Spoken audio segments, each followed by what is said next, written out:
Welcome to the top 5 sports callers of the week. Number 5. Wayne from Atlanta joined Rick and Randy on 92.9 The Game in Atlanta to give his thoughts on the 49ers starting Blaine Gabbert this weekend against the Falcons. It's obvious the cliche answer is we got to take care of our own business.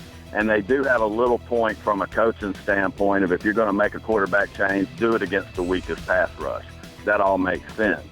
But I feel like I'm in a parallel universe today because realistically, the pass rush has not cost us a game.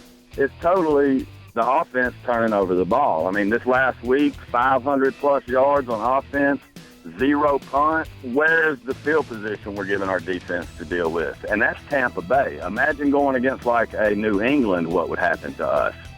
And the bottom line is the Falcons, I think we kind of got ahead of ourselves starting 5-0 this year because we weren't expecting to be that good, and now it's kind of balancing out. And the bottom line is at the end of the day, the Super Bowl champions this year are not going to lose to teams like New Orleans and Tampa Bay. Number 4. Harry from Pittsburgh hopped on the Dallas Cowboys postgame show on 105.3 The Fan in Dallas to tell the guys he blames Jerry Jones for the way the team has played. I mean, absolutely there's someone to blame, and that's Jerry Jones, and here's why. When we were in the 90s in our heyday, one of the things that we had is Aikman got hurt a few times. We had a backup quarterback. We thought ahead. Now, we've come to this idea where nothing can happen to Romo. We know he could get hurt. Okay, he's a great quarterback, no question. And we've got nobody. Listen, I understand that we were undermanned today.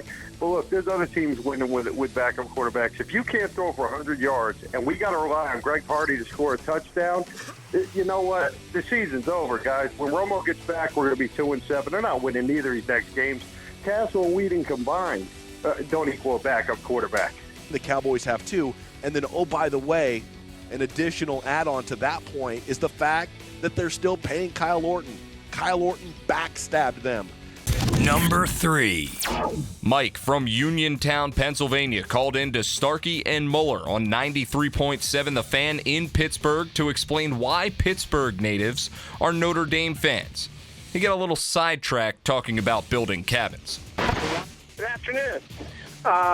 One reason I wanted to bring up, I don't know if you guys talked about this or not, was I'm 61 years old. I live down in Uniontown. And when I was growing up in the 60s, Notre Dame was on TV every Sunday morning for an hour. Yes, with Lindsey Nelson. Well, you got better memory than I got. I just remember watching it. And it would be like a recap of the big drives and the big plays.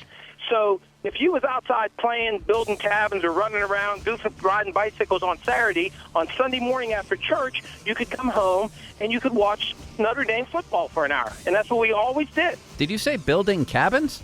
Yeah, in the woods, cabins and playing Cowboys and Indians and riding bicycles and throwing baseballs. Hold on, I mean, the rest of it all fits. The rest of it all fits, Mike, but man, I know kids played differently back in the day than what I did, even as a 30-year-old now. You built cabins for fun, huh? Yeah, out in the woods, Do you have any friends named Abraham? Number 2. John from Springfield joined the Chad Dukes versus the World show on 106.7 The Fan in D.C. with his thoughts on the Redskins. The host, not pleased with his use of cliches. Hey, guys, listen, a little bit of a loser talk here. Let me tell you something. First of all, you still got to play the game. The running game cannot be suppressed the entire season. It's due to break out. Number 2, the defense. Show them things, blitz more. You're going to get burned anyway. There's no pressure. Make Brady's physical ability, not his arm, his ability to actually move, make him look 36. And at halftime, you wheel a 50-inch TV into the locker room, you play Miracle on Ice. That's what you do. You play that clip there where he says, we're not going to lose to the Russians today, and they'll come out and we'll win this game. Give them some firepower. Come on, guys. It's just, you're an idiot. Thank you for the call.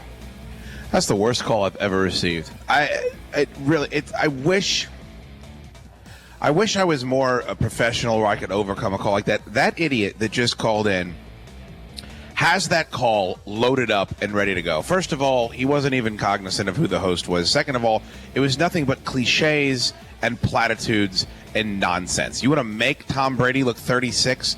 Who's made him look 36? What makes you think Tom Brady at 36 is anything like me or you at 36? He's not. You want to say the running game's due for a breakout against the champs? how they looked running the football the past 3 weeks. That's the worst call I've ever received. Number 1.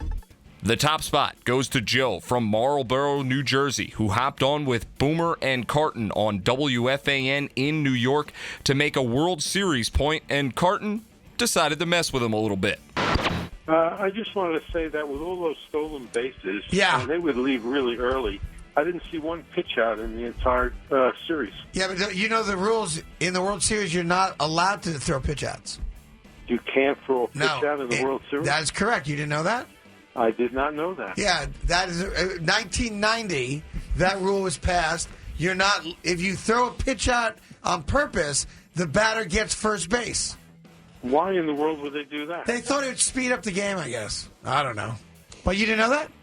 I did not know. Yeah, because obviously it would make sense, of course, that you would throw a pitch out to slow down the base stealing, but they're not allowed to. It seemed obvious. Well, thanks for that information. No problem. I'm happy to help. I just don't want you to embarrass yourself at work or with your buddies, all right? I'm retired, so My I man. can't embarrass myself. Well, but here's what's amazing. How old a man? Are you 60 years old? I'm going to be 70 in next July. Well, let me say this. It shows you that even at 70, you can learn something new. Exactly right. So well, now you know. It started in 90 with the Nasty Boys in Cincinnati. That's amazing. Yep. All right. All good, Joe. You got a kid. Yeah, I just learned that, too. Who knew? I'm at 54. Who knew that would be the case? New stuff. That's great. Take that to work today. I have a different opinion now on what the Mets did in the World Well, Series. you're not allowed to do it. It's against the law. I wish I would have known. Yep. What a joke. Automatic first base. Yeah. Yep. It's outside the spirit of the game. Jets are playing the Jaguars. It's ruined that guy's whole day. How about when he tells one of his buddies what he learned today? Hey, guys, guess we should be playing like Marjan later with the guys. You guys know this? That's against the rules to actually throw a pitch out in the World Series? Is that right? Yeah, What Carton moron told you that? Oh, an expert on the radio. Guy used to be the backup third baseman for the Phillies. He knows what's up. Tune in every week to hear the wildest callers and the wittiest banter as CBS Local Sports brings you the top 5 sports callers of the week.